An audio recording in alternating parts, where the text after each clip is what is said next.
pendulum swings. You can do this with a load or free hand. If you're new to an injury in the shoulder, you want to start free hand and ultimately build up load.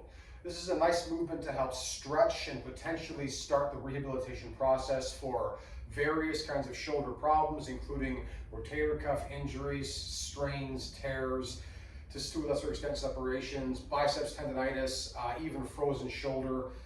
You get a bit of a trap thing going on here as well, so there are a few protocols this is appropriate for. So I'll demonstrate this with a load, but keep in mind if you're doing this for the first time, you want to make sure you're starting free hand and assessing how that feels. You can also utilize numerous angles depending upon where the problem is. If the problem is higher up in the shoulder, in the supraspinatal area, you want to stay a bit more upright. If the problem is lower down in the infraspinatal area, you want to be a little bit more parallel to the ground. I will demonstrate both. So starting from a lower position, many people would do this kind of from the same position as your bent arm, your supported single arm row.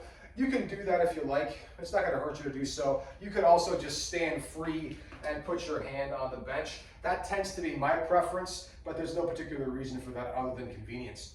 So you're going to set yourself up, one hand down, and remember, as always, we're going to be observing appropriate mechanics in the low spine as we're in a hinge position. So I don't want to be rounded through the spine here, right? I want to push my hips back, keep the spine flat, keep some engagement to that low back. So I've got my hand on my support, my other arm is hanging, and now I'm going to keep this reasonably loose. You know, depending upon what the nature of the problem is, if, for example, you're in the realm of hypermobility or EDS, you don't want to let it just hang on the ligaments. If you have a significant injury or you're post-operative surgery, you don't want to be letting it hang, right, on the ligaments. You want to keep a little bit of scapular retraction, but you still want to let things stay somewhat loose. So once you're in this position, you're going to use your hip to initiate the movement. Notice how I did that, right? I got the stuff rolling, I got that pendulum going, not by virtue of using my arm by itself, but by shifting my hip and allowing that to transition through my torso into my arm. So I'm going to let it hang, get my hip going, and roll this around. And now I'm keeping the arm nice and loose as I'm creating this circle. Once you've developed the momentum, once the movement is rolling, you should be able to just maintain it with a minimal kind of a hip shift. As you can see, I'm still using my hips to drive the movement. You'll do between 10 and 15 revolutions in one direction, and then stop, switch it up, 10 to 15 in the other direction.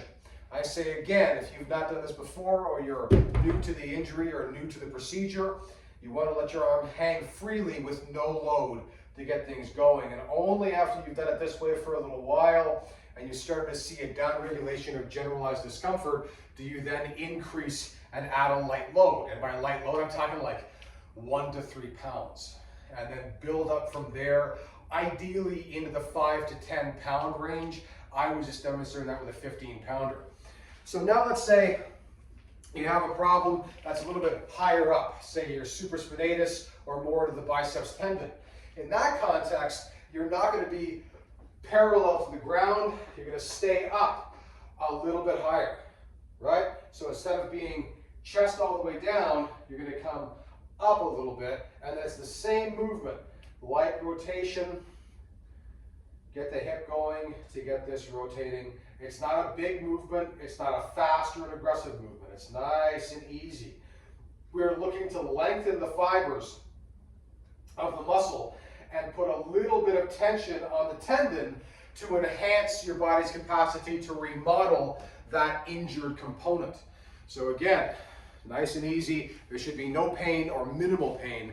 As a general rule, about 1 to 3 out of 10 is appropriate to work within so long as you're comfortable tolerating that. But if it becomes progressive past that line, cut it. And again, start easy, start slow. We're not looking at big ranges of motion. We're not looking at like driving huge kind of thing. It's a short, smooth, simple, and easy action. As you progress through this exercise, you should notice that it brings you relief. If it does not, stop it. If you're in a circumstance where you have not had your problem addressed, get it addressed. You should not be self-diagnosing. That is your pendulum swing.